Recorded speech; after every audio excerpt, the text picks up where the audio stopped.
Si vous rêvez de liberté, faites attention à tous ces business models d'entrepreneurs qui sont finalement prisonniers de leur propre système. Je déteste avoir mon agenda organisé à la minute. Je déteste plus que tout devoir me lever par exemple à 9h du matin parce que j'ai un appel client et je dois terminer l'appel client à 10h parce qu'à 10h01, j'enchaîne avec une réunion avec mon équipe. Ensuite à 11h, je dois coacher quelqu'un.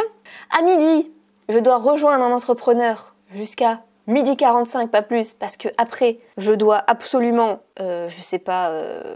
avoir un rendez-vous avec un copywriter pour ma page de vente.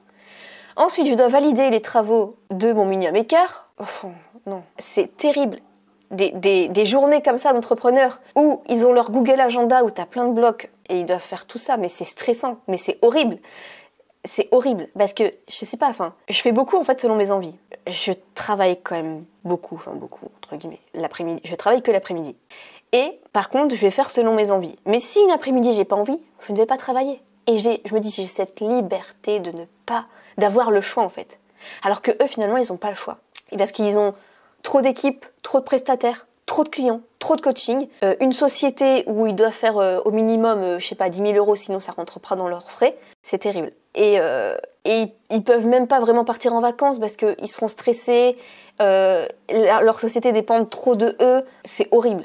Alors que si vous restez simple dans votre business en ligne, si vous travaillez plutôt selon vos envies, et puis si vous êtes malade, si vous avez des enfants, si vous avez des imprévus, juste si ce jour-là il fait beau et vous voulez aller à la plage, ou vous voulez aller faire du shopping avec votre mamie, vous faites ce que vous voulez. Si vous êtes un peu plus fatigué, vous voulez juste aller vous promener, vous voulez faire une bonne balade, si vous avez envie ce jour-là de faire du tri chez vous, si vous voulez passer du temps avec vos enfants, vous pouvez le faire. Mais je sais pas où est la motivation vraiment de ceux qui ont des agendas. Déjà mettre le réveil le matin pour aller travailler très tôt. Ceux qui font le miracle morning, mais c'est horrible. J'aime pas du tout ça, moi. Est-ce que j'ai mis mon micro? Oui. J'espère.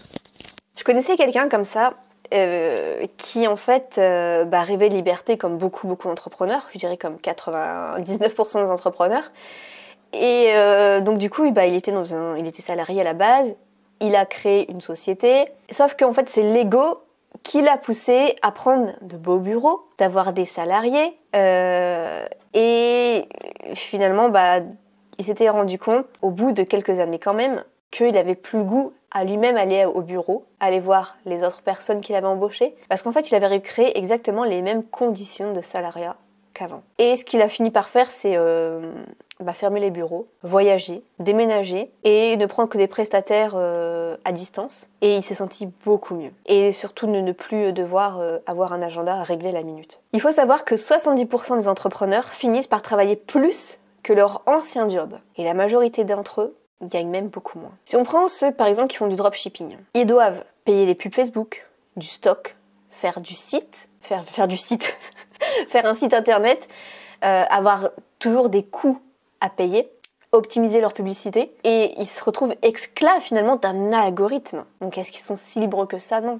Et puis ils doivent à chaque fois mesurer, être toujours compétitifs. Tim Ferriss, il explique très bien d'ailleurs dans son livre, La semaine de 4 heures. En fait, la liberté, ce n'est pas avoir plus d'argent. C'est surtout avoir plus de temps et de contrôle sur sa vie. Alors après, chacun a sa définition du succès. Certains pensent qu'il faut absolument passer par là pour réussir. Je dirais d'y consacrer à peu près.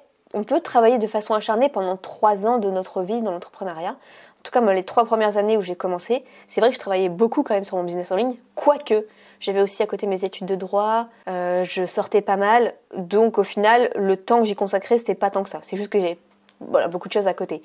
Mais c'est vrai que j'avais quand même un emploi du temps assez chargé les 3 premières années. Et après, c'est tout. Pour moi, en fait, chaque journée doit être parfaite et équilibrée. On ne sait pas quand est-ce qu'on aura notre mort. Donc autant profiter un peu chaque jour. En fait, tout est une question juste d'équilibre. On peut très bien réussir avec de bonnes stratégies en travaillant peu. C'est la loi Pareto 20-80. Juste se focaliser sur le 20% des stratégies qui marchent, qui nous rapportent 80% des résultats, ça suffit largement. Donc il faut créer pour ça, pour être libre, des systèmes à abonnement, du MRR, des revenus récurrents, donc des abonnements. Donc pour ça, on peut utiliser par exemple nos propres produits en ligne, avec des revenus des paiements plusieurs fois, comme ça on s'assure une sécurité. Ensuite, on peut avoir de l'affiliation avec des SaaS, des logiciels. Donc on attire un client par exemple sur System.io. Sur System.io, on touche, je crois que c'est à peu près 14 € par mois par client. Et si on trouve, je sais pas, 100 clients, on est plutôt pas mal. Et on a ce revenu chaque mois. Donc là, notre temps ne dépend plus forcément en fait, enfin notre argent ne dépend plus forcément du temps qu'on y passe. Et tout ce qui est automatisation, les emails automatiques, les campagnes d'emails, même programmer des programmes en ligne avec des emails en avance, des vidéos sur YouTube programmées en avance. Et surtout, se concentrer sur les petits trucs qui amènent beaucoup de résultats. Il y a un livre qui s'appelle The Millionaire Fast Lane de MJ DeMarco qui dit en fait que l'idée, ce n'est pas de bosser plus, mais de bosser intelligemment pour que l'argent continue de rentrer même quand tu dors. Si tu arrives à faire 1 € même quand tu dors, tu as déjà tout compris. Il faut avoir aussi des systèmes qui fonctionnent sans toi.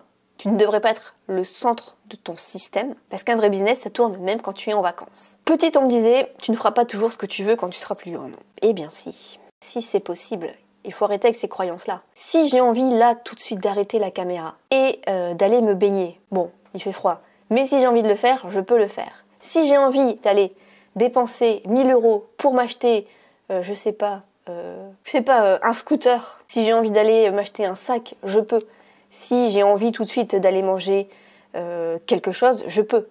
Je fais ce que je veux quand je veux. C'est tout à fait possible. C'est ça la liberté pour moi. Alors que si juste après j'avais un call client et que le client il a réglé 2 000 €, là je suis pas vraiment libre en fait. Donc moi je préfère vraiment les petites formations en ligne où les gens sont indépendants pour les suivre. Comme ça, j'ai pas besoin d'intervenir. J'ai pas besoin d'être là. Et pourtant, j'ai donné tout mon savoir. En coaching, finalement, on donne exactement le même savoir, voire même moins. C'est juste qu'on s'adapte à la personnalité du client. On va plus être là en mode FAQ, mais le contenu, finalement, je trouve qu'il est pareil dans les formations en ligne. C'est juste que dans le coaching, parfois les gens ont besoin d'un soutien, de se sentir moins seuls. Et voilà, ça dépend de la personnalité des gens. Mais finalement, le contenu est le même. Donc, est-ce que ton business en ligne te rend vraiment libre ? Ou est-ce que tu es en train de te créer une nouvelle prison ? Après, si ça te va, c'est ok.